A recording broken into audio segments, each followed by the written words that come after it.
In this video, we'll talk about personality traits, which reflect people's characteristic patterns of thoughts, feelings, and behaviors and imply consistency and stability over time. Personality is defined as the characteristic ways that people differ from each other, and personality traits are the dimensions on which people are different from each other. For example, some people are very talkative while others are quiet. Some are active while others are couch potatoes. Some worry a lot while others almost never seem anxious.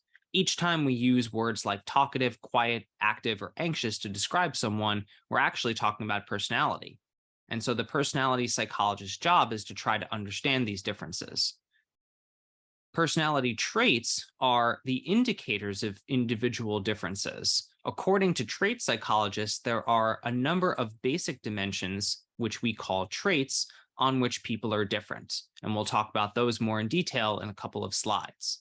For a quality to be considered a personality trait, the behaviors associated with it must be somewhat consistent across situations. For example, if someone is considered talkative, they need to be talkative in a lot of different contexts. For example, at home, at work, at school, at church, etc. Stability refers to the notion that individuals high or low on a trait are expected to be high or low on that trait over time.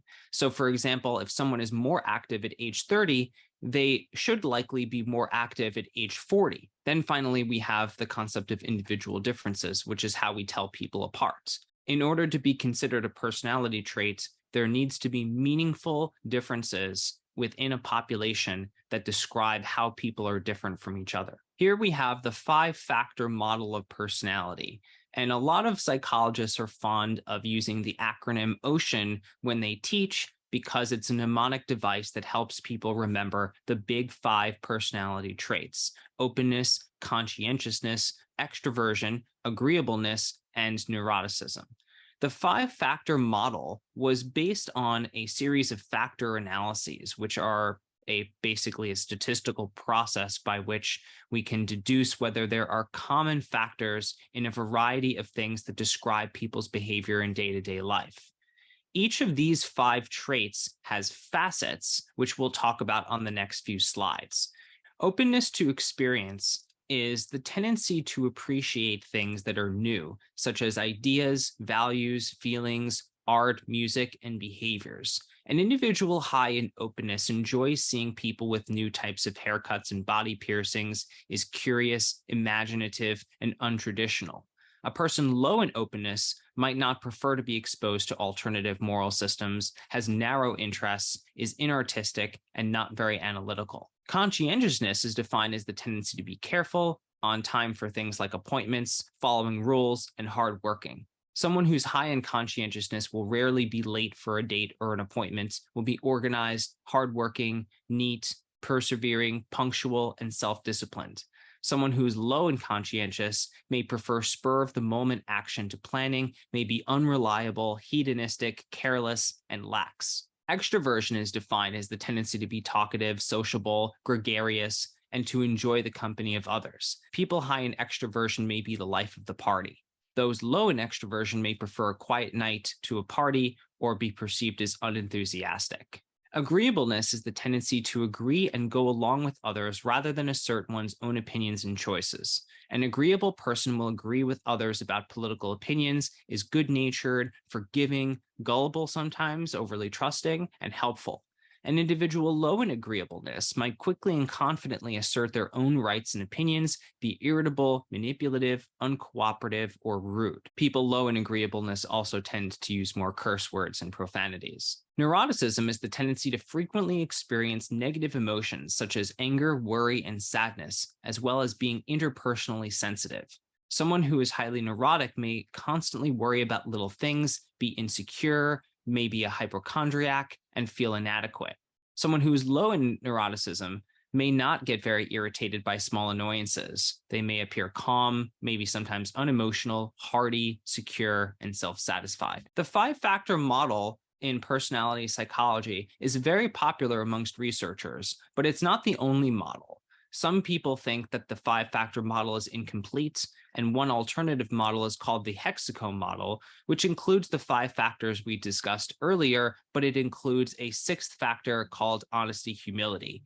And so this is the tendency for people, if they're high in this trait, to be sincere, fair, and honest, whereas if they're low on this trait, they tend to be more manipulative, narcissistic, and self-centered. I personally am a little bit skeptical that we truly understand honesty and humility as a personality trait that is different from the others, but some people think there is good evidence for it. There's a bunch of other personality traits that are more specific and more tailored to specific types of situations compared to the five-factor model. And in this slide, we'll talk about a few of those that psychologists have focused on in other lines of research. Machiavellianism is based on an interest in relationship as a means to an end rather than an end themselves to achieve their own goals, usually involving status, power, and money. Need for achievement involves the desire to accomplish a lot of goals and set a high standard for excellence.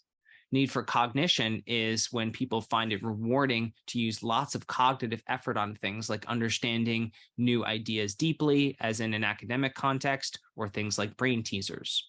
Authoritarianism is based on the belief in strict social hierarchies and adherence to rules in society. People high in this trait expect people to conform to social roles and are uncomfortable with uncertainty. Self-esteem, which is a very popular construct, is the emotional evaluation of oneself. So if someone is high on self-esteem, they tend to have a positive emotional evaluation of oneself, and those low in self-esteem tend to have a negative evaluation of oneself. Narcissism borders on self-esteem, but is more pathological and includes self-love that coincides with vanity, conceit, and selfishness. Optimism is the expectation that good things will happen, plus a motivational agency to pursue good outcomes. Alexithymia is basically low emotional intelligence. It's a difficulty recognizing and perceiving emotions in general and in other people.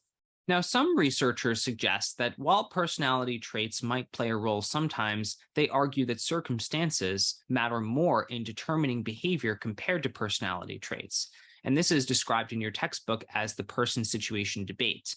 Situationists like Walter Mischel coined the idea of the power of the situation and used, for example, the idea that sometimes people who will describe themselves as honest will still nonetheless cheat in an academic context, like on an exam. And the research on this shows that even people who claim to be highly moral will sometimes break the rules if the likelihood of getting caught is low and the stakes are high. And I think this is an interesting idea because it kind of suggests that, in a sense, situations can override or outweigh people's personality traits. But we don't exactly know how and when a personality trait is more or less likely to matter in predicting behavior.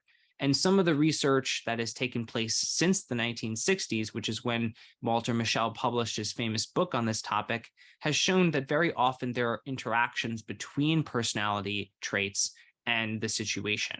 So these two things don't necessarily operate side by side, but in tandem with each other. For instance, if we wanted to study the degree to which people are introverted or extroverted, we would probably not get a lot of useful information by trying to examine people's behavior in a college lecture hall, because people's behavior is going to be very, very similar. You could have hundreds of people who are all in the exact same physical position. They're all behaving the same way in terms of being quiet, sitting still, paying attention. But if we move over to a party, now we might see a lot of differences across this trait of introversion and extroversion that we could capture and use to understand individual variability. So the situation interacts with individual differences in personality traits to produce behaviors.